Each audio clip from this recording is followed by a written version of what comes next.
Hello मेरे बच्चों। So finally एक नए चेहरे के साथ मैं आर.के. सिंह फ्रॉम कानपुर। आज मैं आपको जेनेटिक्स टॉपिक पढ़ाऊंगा। It's really very interesting topic in terms of, क्योंकि बच्चों को बहुत ज़्यादा ये क्यूरियोसिटी होती है कि हम कैसे समझेंगे कि द जीन्स और द कैरेक्टर जो हमारे पेरेंट्स से हमारे अंदर आ रहा है वो कैसे आ रहा है, उसका एक्सप्रेशन कैसे हो रहा है।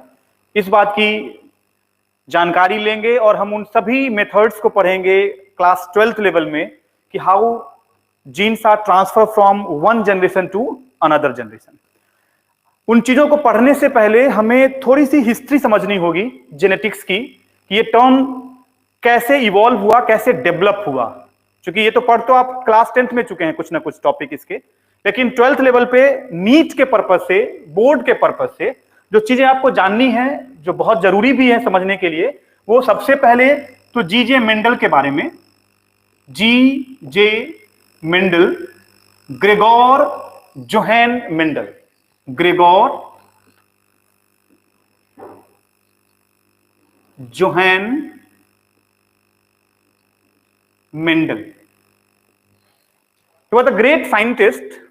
बेसिकली जब आप इनकी हिस्ट्री के बारे में पढ़ेंगे, इनकी आप बायोग्राफी के बारे में पढ़ेंगे, तो he was a monk in monastery of Brunn, जो चेकोस्लोवाकिया का एक पार्ट है। वहां ये बहुत ही फैसिनेटेड थे जब वहां के गार्डन में उन्होंने देखा, वहां के मॉन्स्ट्री में देखा कि there are lots of plants of pea, pisum sativum.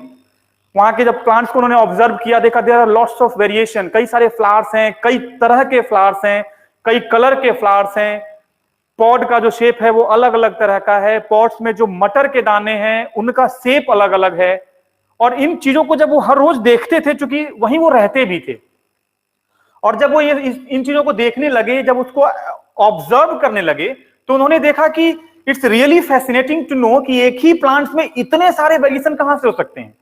और इन चीजों को ध्यान में रखते हुए उनके अंदर ये सवाल बार बार घर करने लगा, और उन्होंने इतनी बड़ी थ्योरी दे दी, that is said to be as a law of inheritance के टर्म में।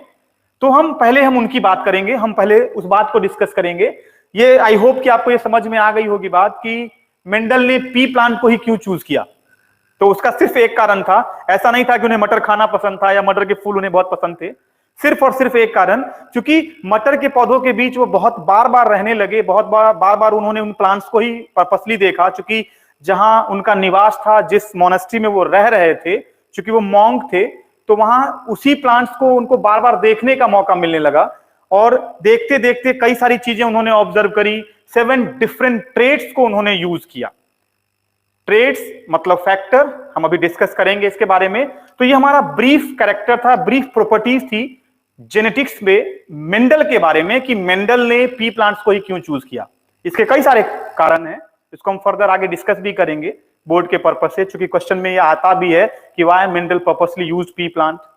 या ये भी आता है कि मेंडल ने पी प्लांट्स के किन किन कैरेक्टर्स को यूज किया। तो that was the 7 traits, 7 characters थे। तो before we are going to start, तो मेंडल के बारे में हमने ये बात समझ ली। Mendel was what? मॉन्क। मैं यहां लिख दे रहा हूं, ही वाज अ मॉन्क। उसके बाद इनका जो कोर सब्जेक्ट था वो स्टैटिस्टिक्स था। मैथमेटिकल टूल के फॉर्म में उनका काम बहुत ही इंपॉर्टेंट रोल प्ले करता है, क्योंकि वो स्टैटिस्टिकल बिहेवियर के बहुत अच्छे नॉलेजेबल पर्सन थे, लर्नर पर्सन थे। तो उन्होंने कैलकुलेशन के बेस पे ही मेंडल ने पी प्लांट्स पे जो थ्योरी दी, हम उसके बारे में डिस्कस करेंगे। अब सबसे पहली बात कि मेंडल ने जो वर्ड यूज किया, जिसके बारे में उन्होंने ये बात डिस्कस करी कि ऐसा क्या है जो कैरेक्टर को या प्रॉपर्टीज को या हेरिडिटरी कैरेक्टर को कैरी करता है एक जनरेशन से दूसरे जनरेशन में। तो उसके लिए उन्होंने एक वर्ड दिया कॉल्ड एज फैक्टर। अब ये है क्या? तो इन्होंने इसके लिए जो डेफिनेशन क्रिएट किया, उन्होंने ये बात बताई, factor is what? It is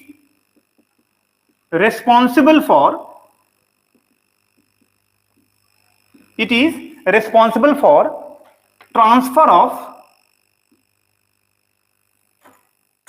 of character। ठीक, मतलब फैक्टर ही वो एक ऐसा कैरेक्टर है वो एक ऐसी चीज है, वो एक ऐसा मापदंड है जो एक जनरेशन से दूसरे जनरेशन में ट्रांसफर हो रहा है, और यही वो चीज है जो कैरेक्टर को, जिसको आप इन टर्म्स में आप यहां मेंशन मैं कर सकता हूं आपकी सहूलियत के लिए, जेनेटिक ट्रेट, जेनेटिक ट्रेट, इसी को आप हेरेडिटरी कैरेक्टर भी कह सकते हैं, हेरिडिटरी कैरेक्टर। आई होप ये समझ में आ रही होगी बात आपको। Genetic trait, hereditary character and the term, in the term character as well. Character मतलब फैक्टर वो एक कैरेक्टर है, वो एक प्रॉपर्टी है जो किसी भी जेनेटिक ट्रेट को, किसी भी हेरिडिटरी कैरेक्टर को, किसी भी जेनेटिक ट्रेट को एक जनरेशन से दूसरे जनरेशन में ट्रांसफर करने के लिए रिस्पॉन्सिबल रोल प्ले करता है। फिर इस टर्म को, फैक्टर टर्म को रिप्लेस किया, replaced by Johansson, replaced by Johansson. अब ये कौन थे? तो फैक्टर वर्ड को रिप्लेस किया जीन के टर्म में। मतलब हम ये कह सकते हैं कि जो जीन टर्म था पहली बार मेंडल ने यूज नहीं किया। ये याद रखना है, ये बहुत ही इंपॉर्टेंट पॉइंट है जो आपको समझना है कि जो टर्म जीन है, this one, the term gene, it was not introduced by Mendel. ये टर्म इंट्रोड्यूस किसने किया? जोहानसन ने। ये याद रखने वाली बात है, इसको नोट करके आप इजीली रख सकते हैं अपने नोटबुक में। It is very important part. And what is gene? Obviously gene is a segment of DNA. Gene is segment of DNA, है ना? सेगमेंट ऑफ डीएनए का मतलब हो गया कि ये डीएनए का वो कंपोनेंट है जो हेरिडिटरी कैरेक्टर को कंट्रोल करता है, इसको ट्रांसफर करता है, और इसी के कारण सेक्सुअल रिप्रोडक्शन के time there is a variation that you can observe in any living system. हम लोगों में हमारे पेरेंट का कैरेक्टर आता है, आप इजीली इसको ऑब्जर्व भी करते हैं, देखते भी हैं, डिफरेंशिएट भी कर पाते हैं कि मेरी नाक मेरी पापा की तरह है, मेरी आंखें मेरी मदर की तरह हैं, और इस तरह से हम एक दूसरे को आइडेंटिफाई करते हैं कि हाँ, आपका जो कैरेक्टर है, आपके अंदर का जो एक्सटर्नल अपीयरेंस है, जिसको आप फिनोटाइप भी कह रहे हो, ये कहीं ना कहीं आपके पेरेंट्स से आपके पास आया, फिर आपसे आपके जनरेशन में जाएगा, और ग्रेजुअली ये during course of sexual reproduction that gene will transfer from one generation to another generation. Okay, अब जब हम जीन की बात कर रहे हैं तो यहां पे कई सारे वर्ड हैं जो आपको समझना है पहले एज अ टेक्निकल टर्म्स। जब हम उसको एक बार समझ लेंगे कि what are the different technical terms that are usually used in genetics, then हमारे लिए बहुत आसान हो जाएगा लॉ, जो हमारा मेंडल का दिया हुआ लॉ है, लॉज ऑफ इनहेरिटेंस, उसको बहुत इजीली समझ पाना।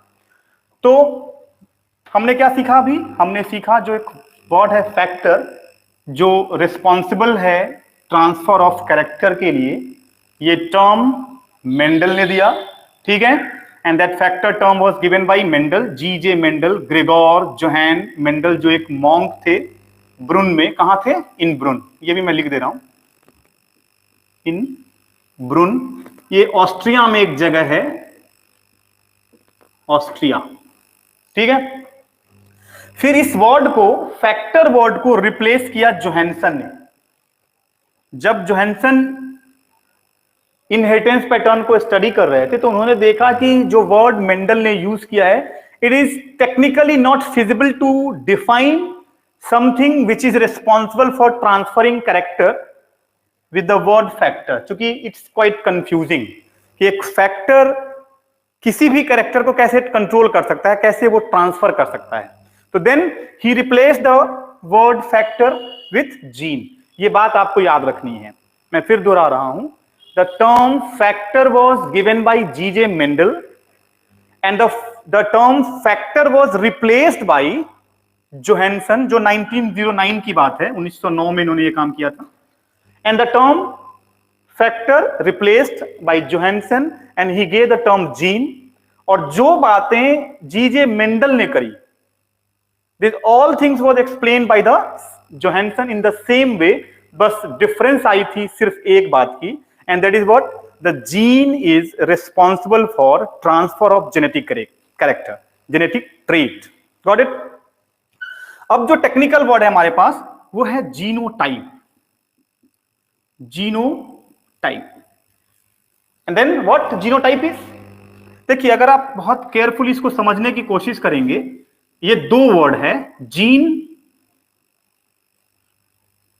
Plus type. मतलब क्या? Type of gene which is responsible for transfer of character is said to be as genotype of an individual.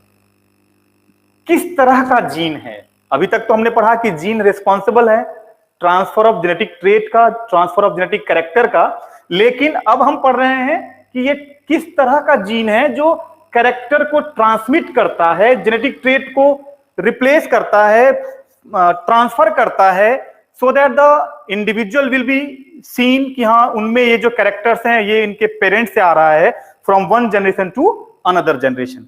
So that is what we can say, the type of gene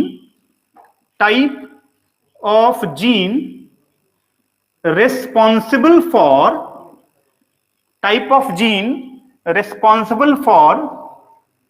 transmission of या transfer of कह दे रहा हूं मैं, transfer of genetic trait या genetic character,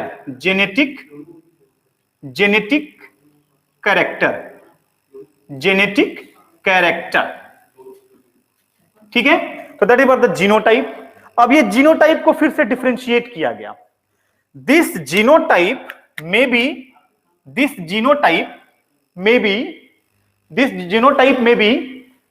dominant,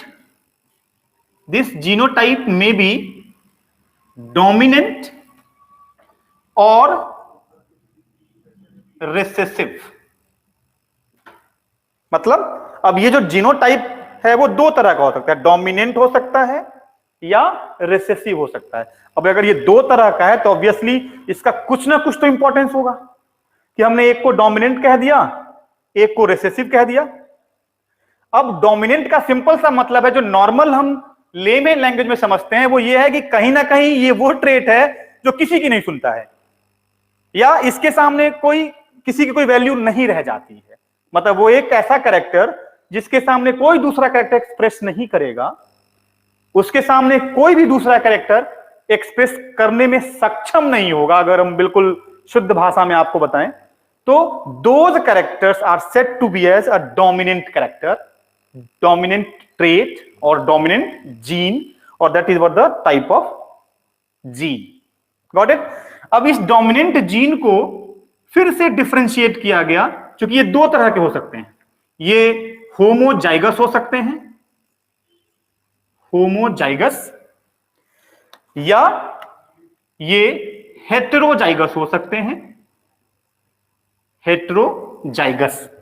homozygous मतलब capital T, मतलब both of the allylic pair will give the same type of gamete. Capital T,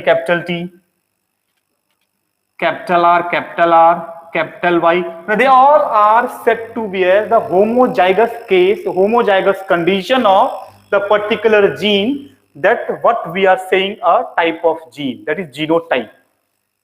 clear है? उसके बाद अगर हम रेसेसिव जीन की बात करते हैं तो ये सिर्फ एक ही तरह का होगा, homozygous recessive, which is small T, small R, small Y. मतलब ये कि जब हम होमोजाइगस डोमिनेंट लिख रहे हैं तो capital T, capital R, capital Y लिख रहे हैं, लेकिन जब हम रिसेसिव जीन को एक्सप्लेन कर रहे हैं तो वहां पे हम small T, small R, small Y लिख रहे हैं। मतलब हमें ये बिल्कुल क्लियर होना चाहिए कि why the same gene is said to be as dominant and another one is said to be as recessive. अब अगर ये डोमिनेंट है तो होमोजाइगस है, why? Because they produce similar type of gamete. ये दो तरह का गैमेट, वो भी एक ही जैसा है, ये भी दो तरह का गैमेट, ये भी एक ही जैसा है, ये भी दो तरह का गैमेट, ये भी एक ही जैसा है। लेकिन जैसे ही हम बात करते हैं हेटेरोजाइगस की, capital T, capital R, capital Y, तो ये है तो ये भी डोमिनेंट, ये भी किसी की नहीं सुनेगा, ये भी अपना ट्रेट देगा, ये भी अपना कैरेक्टर देगा, लेकिन ये हेटेरोजाइगस है। क्या है? हेटेरोजाइगस। और इसका क्या मतलब है? तो इसका मतलब है कि हेटेरोजाइगस कंडीशन में जो गैमेट्स फॉर्म करेंगे वो दो तरह के होंगे, capital T small T, capital R small R, capital Y small Y. तो आई होप कि क्लियर हो गई बात आपको कि हेटेरोजाइगस है, दो दो तरह के अलग अलग तरह के गैमेट फॉर्म कर रहा है, इसीलिए ये हेटेरोजाइगस है। ये एक ही तरह का गैमेट बना रहा है, इसीलिए ये होमोजाइगस है। तो that is what the type of gene, genotype, homozygous, heterozygous. लेकिन भाई अगर हम रिसेसिव की बात करें तो ये हमेशा होमोजाइगस ही होता है, इसका हेटेरोजाइगस नहीं होगा।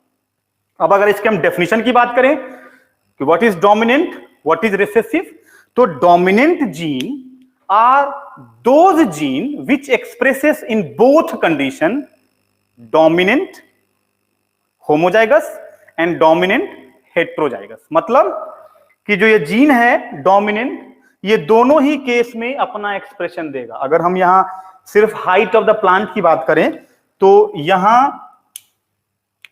अगर हम सिंपली इसकी बात करें तो ये भी टॉल है और यहां ये भी टॉल है। तो आप अगर देख पा रहे हैं डोमिनेंट में ये होमोजाइगस में भी टॉल है, ये हेटेरोजाइगस में भी टॉल है। लेकिन जब हम रिसेसिव जीन, रिसेसिव ट्रेट या रिसेसिव कैरेक्टर की बात करेंगे तो वहां क्या हो रहा है कि ये कैरेक्टर, ये ट्रेट या ये जीन सिर्फ और सिर्फ होमोजाइगस केस में ही एक्सप्रेस करता है, जो हमें ध्यान में रखना है। And what happens in that case, we said it is short और ड्वार्फ, शॉर्ट और ड्वार्फ। क्लियर है? तो आप आई होप कि आपको ये समझ में आ गया कि जो जीनोटाइप हो सकता है वो डोमिनेंट हो सकता है, वो रिसेसिव हो सकता है। और इस डोमिनेंट में दो तरह के डोमिनेंट हो गए,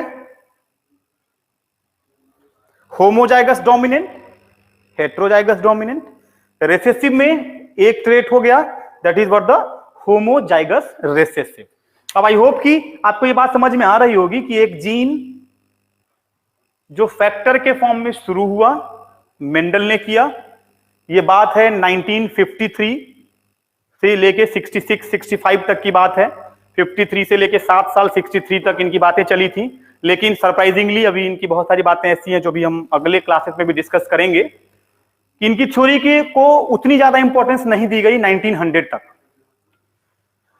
उसके बाद जब मेंडल ने लॉ ऑफ इनहेरिटेंस दिया तो उनकी थ्योरीज को 3 साइंटिस्ट, शेमा, Correns and Hugo de Vries, उन्होंने उसको रीडिस्कवर की। रीडिस्कवर का मतलब हो गया कि उन्हीं की बातों को दोबारा उन्होंने स्टडी करी।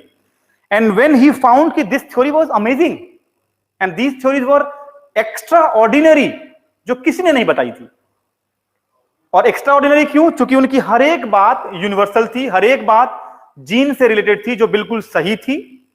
और जब उसकी रीडिस्कवरी हुई अलग अलग कंट्रीज में, 3 अलग अलग लोगों ने अलग अलग जगह पे उनकी बातों को स्टडी करा, डिस्कस किया, तो उन्होंने ये बात पाई कि the all of the concept that were given by Mendel was 100% correct. और फिर उनकी रीडिस्कवरी के लिए उन तीनों साइंटिस्ट को भी नोबेल प्राइज दिया गया और मेंडल को भी नोबेल प्राइज उनके मरने के बाद दिया गया। बहुत ही मतलब दुखद घटना थी ये कि मेंडल जब तक जिंदा रहे उनकी सारी थ्योरीज को, उनके सारे कंट्रीब्यूशंस को, क्योंकि फादर ऑफ जेनेटिक्स का ताज भी इनको दिया गया कि he is regarded as the father of genetics. सबसे ज्यादा इनिशिएटिव, सबसे ज्यादा कंट्रीब्यूशन, सबसे ज्यादा थ्योरीज जीजे मेंडल ने ही जीन के बारे में दी, जेनेटिक्स के बारे में दी। तो आई होप कि यहां तक आपको समझ में आ गया। We have discussed factor, we have discussed genotype, the term gene was also there. Then we have a type of gene में dominant gene, recessive gene. Dominant को फिर डिफरेंशिएट किया, homozygous dominant, heterozygous dominant. Homozygous dominant में tall plant बोला हमने, मतलब वो gene जो दोनों ही केसेस में कैपिटल टी के फॉर्म में है, and they will expresses, that is what the dominant. Heterozygous when they produces 2 different types of zygote, capital T small T, capital R small R, capital Y small Y. में यहां मैंने 3 अलग अलग traits लिए हैं, तो सो डोंट गेट कंफ्यूज, ठीक है। Height of the plant, colour of the flower, shape of the seed को दिमाग में रखा है, ताकि हम आपको आगे फिर से इस पे एक्सप्लेन कर सकें। फिर रिसेसिव जीन की अगर हम बात करें तो again the same, it is always homozygous, मतलब ये वो ट्रेट है जो अपना एक्सप्रेशन रिसेसिव केस में होमोजाइगस के केस का कैरेक्टर होता है, ये हमेशा ध्यान में रखना है। डोमिनेंट में दो तरह का है, होमोजाइगस डोमिनेंट, हेट्रोजाइगस डोमिनेंट। तो this is something about the genetics, type of gene is genotype. फिर इसके बाद है हमारे पास टर्म फिनोटाइप। क्या है term? Phenotype. Phenotype is what? It is a external appearance. हमने बात करी अभी जीनोटाइप की, हमने कहा कि सर डोमिनेंट जीन है ये, या हेट्रोजाइगस जीन है ये, या रिसेसिव जीन है, लेकिन हम इन चीजों को देख नहीं पाएंगे कभी। We could not able to observe कि ये जीन कैसा है, किस तरह का दिखता है। लेकिन जैसे ही हम बात करते हैं फिनोटाइप की, है ना, तो phenotype is what? It is a external appearance, it is a morphological experience, कि आप जिस किसी को देखते हैं और फिर आप बताते हैं कि ये गोरा है, ये लंबा है, ये गोल है, ये काला है, ये अच्छा है। मतलब what you are doing, you are observing the character, you can see the phenotype, external appearance। आप मुझे देख के कह रहे हैं कि हाँ सर की हाइट अच्छी है, उसे देख के कह रहे हैं कि उसकी हाइट छोटी है। मतलब ये जो हाइट है, जो trait height of the individual, इसको आप देख पा रहे हैं, that is what the phenotype है ना। कोई सीड है, मटर का सीड है, राउंड है, रिंकल्ड है, राउंड और रिंकल्ड को भी आप देख पा रहे हैं, देख पा रहे हैं मतलब फिनोटाइप। और किस जीन के कारण ये हाइट है, लंबी या छोटी, सर्कुलर, राउंड है या रिंकल्ड है, ग्रीन है, येलो है, वो उन जीन के कारण जिसके कारण वो कैरेक्टर अडॉप्ट करता है या वो डेवलप होता है किसी भी लिविंग सिस्टम में, तो उसको हम जीनोटाइप कहते हैं, जिसको हम देख नहीं सकते। फिर दोनों चीजें ध्यान में रखनी है, एक वो कैरेक्टर जिसको हम ऑब्जर्व नहीं कर पा रहे हैं वो जीनोटाइप है, एक वो ट्रेट या एक वो कैरेक्टर जिसको हम ऑब्जर्व कर पा रहे हैं, हम उसको देख पा रहे हैं, या हम यूं भी कह सकते हैं कि हम उसको छू पा रहे हैं, तो it means that is called phenotype. Definition में the phenotype is the external appearance, morphological behaviour, character that can be observe, that can be touch, that you can feel. तो that is what the phenotype is, जो मैं इधर लिख दे रहा हूं आपके सहूलियत के लिए। Phenotype, phenotype. अब ये क्या है? तो it is a external appearance या मॉर्फोलॉजिकल, मैं लिख देता हूं, बायोलॉजी का वर्ड है ये, मॉर्फोलॉजिकल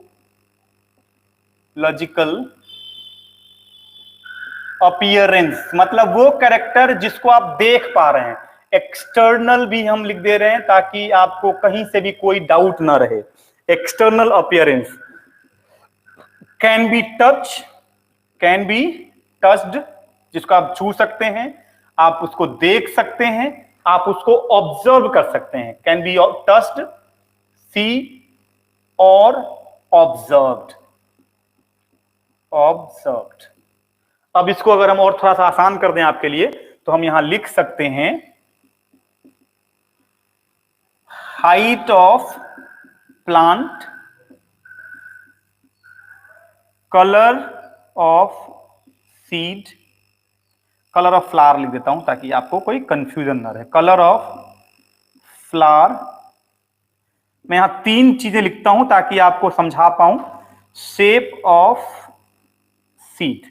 अब ये तीन ट्रेट हैं, तो अगर ये तीन ट्रेट हैं और इन तीनों ट्रेट का फिनोटाइप मैं अगर यहां लिख दूं, फिनोटाइप, तो ये फिनोटाइप दो तरह का हो सकता है, dominant and recessive, dominant and recessive.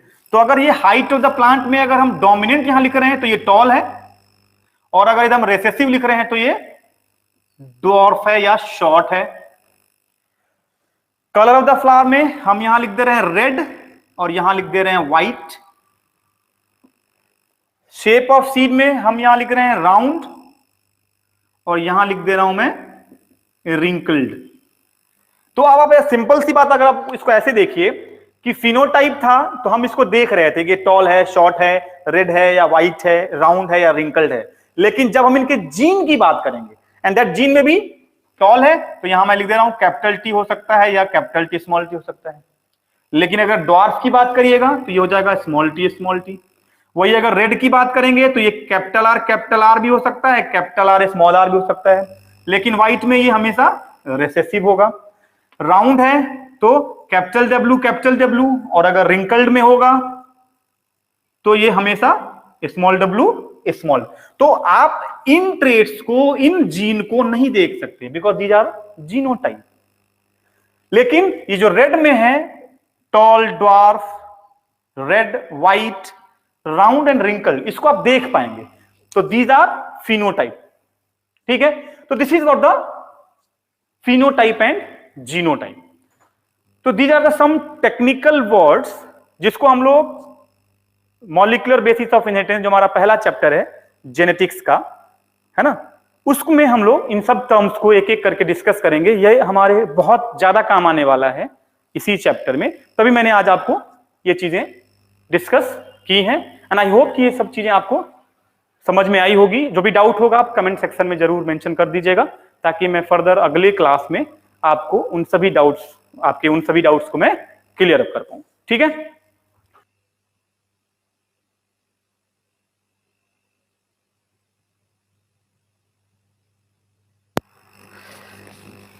तो आई होप आपने लिख लिया है इसको। चलिए फिर अभी हम डिस्कस करते हैं इसके आगे का पार्ट। देखिए ये टॉपिक बहुत ही इंटरेस्टिंग है, इसको हम ग्रेजुअली हर उन टर्म्स को डिस्कस करेंगे जो आपके काम आना है नीट में भी, बोर्ड एग्जाम पर्पस से भी। तो हम लोगों ने अभी डिस्कस किया फैक्टर के बारे में, जीन के बारे में, ठीक है, जीनोटाइप के बारे में, फिनोटाइप के बारे में। अब हम लोग डिस्कस करेंगे what exactly is homozygous heterozygous, है ना, हम उसकी बात करेंगे, हम उस चीज को डिस्कस करेंगे। तो होमोजाइगस का मतलब होता है द सेम और सिमिलर गैमिट, या सिमिलर जो गैमिट प्रोड्यूस करता है हम उसको होमोजाइगस कहेंगे। जो different type of gamete produce करता है वो हेट्रोजाइगस है। तो मैं शॉर्ट में यहां लिख रहा हूं उन टेक्निकल टर्म्स को। होमोजाइगस, होमोजाइगस, होमो मतलब same,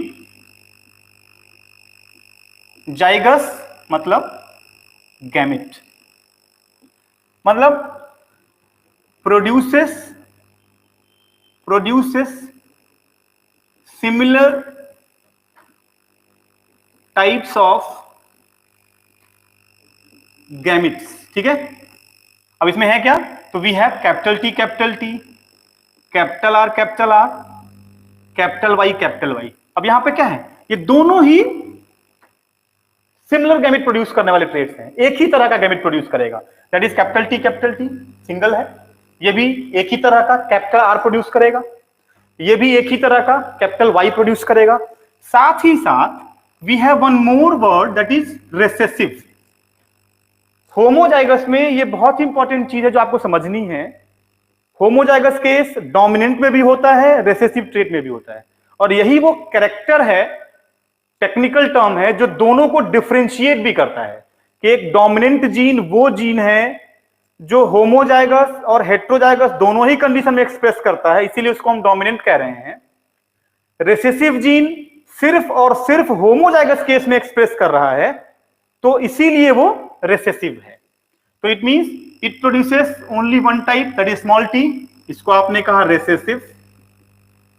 and recessive genes are always homozygous, ये हमें याद रखना है, विच इज वेरी इंपॉर्टेंट। मैं फिर दोहरा रहा हूं इस वर्ड को, रेसेसिव इज ऑलवेज होमोजाइगस, ये आपको याद रखना है।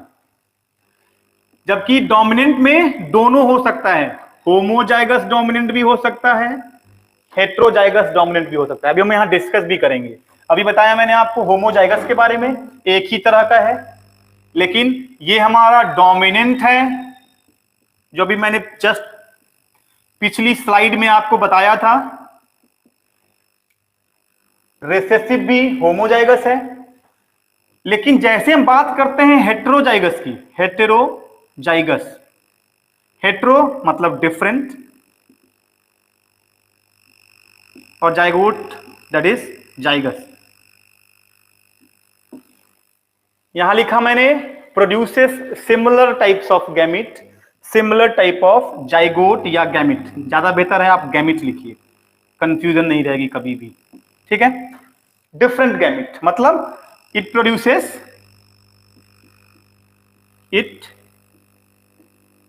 produces different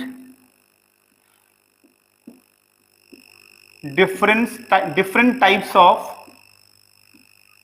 गैमिट, और इसीलिए इसको हम लोगों ने क्या कहा, हेटेरोजाइगस। क्या कहा, हेटेरोजाइगस, क्योंकि ये अलग अलग तरह के गैमिट्स को प्रोड्यूस करेगा, इसीलिए हेटेरोजाइगस है। ये एक ही तरह का गैमिट प्रोड्यूस करेगा, इसीलिए ये होमोजाइगस है। अब इस हेटेरोजाइगस का एग्जांपल क्या है, capital T small T, capital R small R, capital Y small Y. और ये सिर्फ और सिर्फ डोमिनेंट के साथ ही होता है, ये याद रखना है। और यही कारण है कि इसको हम हेटेरोजाइगस कहते हैं, क्योंकि ये दो तरह का गैमिट बना रहा है, capital T small T, capital R small R, capital Y small Y. I hope कि बात आपको समझ में आ गई होगी कि what is homozygous and what is heterozygous. तो यही वो चीजें हैं जो हमें बार बार यूज भी करनी है। फिर बात आती है क्रॉस की, मोनोहाइब्रिड क्रॉस, डाइहाइब्रिड क्रॉस। फिर तीसरा टर्म है ट्रू ब्रीड, वाइल्ड टाइप या प्योर लाइन, इसको भी हम लोग डिस्कस करेंगे। ये समझ में आ गया, इसको देख लीजिए, इसको फिर मैं मिटा दूं, फिर आगे हम डिस्कस करेंगे।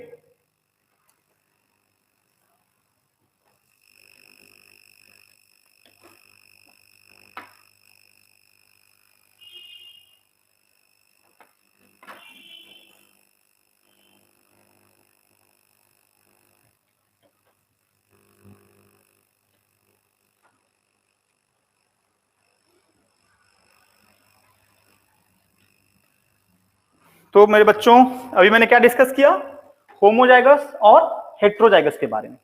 अब हम डिस्कस करेंगे इनहेरिटेंस के बारे में। किसके बारे में, inheritance.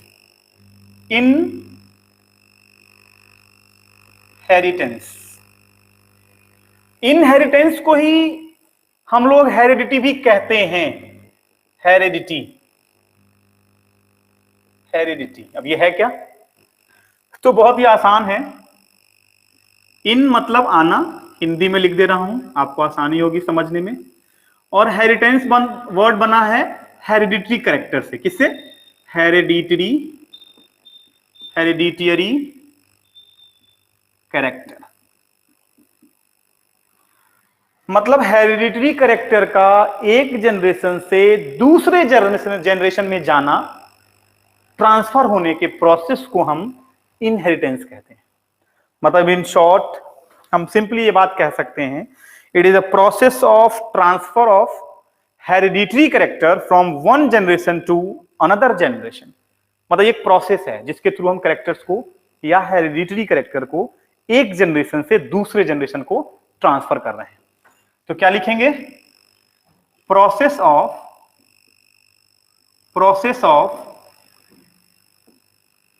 Transfer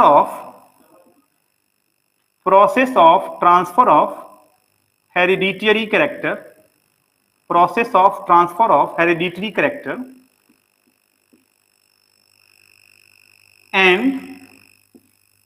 and it's variation तो सिंपली ये है क्या, तो ये एक प्रोसेस है जिसके थ्रू हम किसी भी ट्रांसफर ऑफ हेरिडिटरी कैरेक्टर की बात को डिस्कस करते हैं कि हाउ वो सारे प्रोसेस जिसके थ्रू कैरेक्टर्स एक जनरेशन से दूसरे जनरेशन में ट्रांसफर हो रहा है, वही वर्ड इनहेरिटेंस कहला रहा है। उसी वर्ड को हम हेरिडिटी भी कह रहे हैं। And this was explain by the Mendel. और दिस इज द रीजन, इस प्रोसेस को दिमाग में रख के ही जीजे मेंडल ने जो लॉज दिए उसको उन्होंने क्या नाम दिया, लॉज ऑफ इनहेरिटेंस। क्या नाम दिया, लॉज ऑफ इनहेरिटेंस। तो मैं यहां लिख दे रहा हूं, जिसको हम लोग एक एक करके डिस्कस करने वाले हैं। Law of inheritance, law of inheritance. अब आप ऐसे समझिए कि पी प्लांट्स पे उन्होंने स्टडी करी, पूरा का पूरा स्टैटिस्टिकल डाटा क्रिएट किया। उस डाटा में उन्होंने पूरे के पूरे मोर देन 6 ईयर कई सारे एक्सपेरिमेंट रैंडमली 7 अलग अलग पेट्स को यूज करके, 7 अलग अलग कैरेक्टर्स को यूटिलाइज करके, he actually find a lots of statistical calculation। और उन सभी कैलकुलेशन को ध्यान में रख के जो लॉज दिए उन्होंने उसको कहा गया लॉ ऑफ इनहेरिटेंस। और उस लॉ में जो सबसे पहला लॉ है जिसको हम लोग डिस्कस भी करने वाले हैं, लॉ ऑफ डोमिनेंस। क्या है? Law of dominance. जो दूसरा लॉ है वो है लॉ ऑफ सेग्रीगेशन, जिसको हम प्यूरिटी ऑफ गैमिट भी कहते हैं, प्यूरिटी ऑफ गैमिट। और जो थर्ड लॉ है वो है हमारा law of independent, law of independent assortment, law of independent assortment. मतलब ये जो तीनों लॉ हैं मेंडल के द्वारा दी गई, जो आज वर्ल्ड वाइड फेमस हैं। जेनेटिक्स की जितनी भी थ्योरीज हैं वो इन्हीं से डिराइव की गई हैं, इसी से निकाला गया। इन्हीं थ्योरीज को ध्यान में रख के कई सारी बुक्स लिखी गई, कई सारी साइंटिस्ट ने अलग अलग चीजें, अलग अलग बातें इन्हीं के थ्योरीज से निकाली और उन्होंने उसके थ्रू कई सारे नई थ्योरीज भी दी। तो we will discuss about law of dominance, law of segregation, law of independent assortment. और इस थ्योरी में हम लोग एक एक करके तीनों लॉज को डिस्कस करेंगे, जिससे हमें यह पता चलेगा कि कोई भी ट्रेट, कोई भी कैरेक्टर किस तरह से एक जनरेशन से दूसरे जनरेशन में ट्रांसफर हो रहा है और हम कैसे उसको स्टडी करते हैं, जीन का क्या रोल है, कैसे हम उनके क्रॉस को आइडेंटिफाई करते हैं, कैसे हम अलग अलग जनरेशन को हम आइडेंटिफाई करेंगे। और जब बात आती है कैरेक्टर को या जनरेशन को आइडेंटिफाई करने के लिए, तो हमें फिर हमारे लिए एक वर्ड और आ जाती है यहां, वर्ड इज देयर एलिल, जिसका पूरा फुल फॉर्म है एलिलोमॉर्फ्स। अब ये क्या है? This was given by Bateson. Allele के बारे में यह कहा गया कि भाई जीन को तो आप एक्सप्लेन कर नहीं सकते, जीन को आप बुक पे कैसे दिखाएंगे, how will you explain the term gene. अब उस जीन को रिप्रेजेंट करने के लिए एक और टेक्निकल वर्ड आया जेनेटिक्स में, जिसको कहा एलिल। क्या कहा? एलिल। और ये लिखेंगे क्या इसके बारे में? तो it is a alternating pair of gene. मतलब जीन को रिप्रेजेंट करने के लिए एक अलग तरीका अपनाया गया, एक ऑल्टरनेट यूज की गई, जिसको एलिल कहा गया, या इसी को हम एलिलोमॉर्फ कहते हैं, या इसी को कुछ बुक में मिलेगा आपको कॉन्ट्रास्टिंग पेयर ऑफ ट्रेट्स या कैरेक्टर। मतलब बेसिकली हम उसी जीन को एलिल से रिप्रेजेंट कर देंगे और फिर हम फर्दर इसी चीज को एक्सप्लेन करते हुए पुनेट स्क्वायर में डिफरेंट जनरेशन को स्टडी करेंगे, उसके रेशियोज को आइडेंटिफाई करेंगे जो मेंडल ने किया, and this is what the thing is. Got it?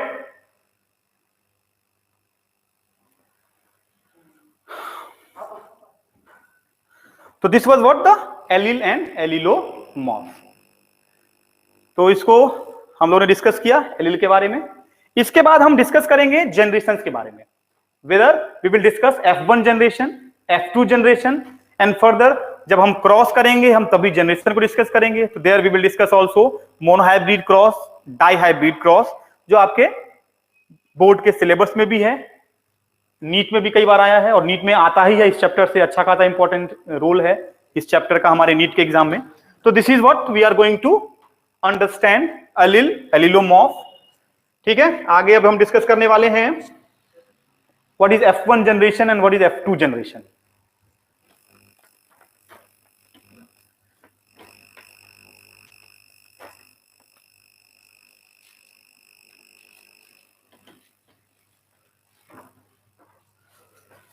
तो F1 जनरेशन अब क्या है?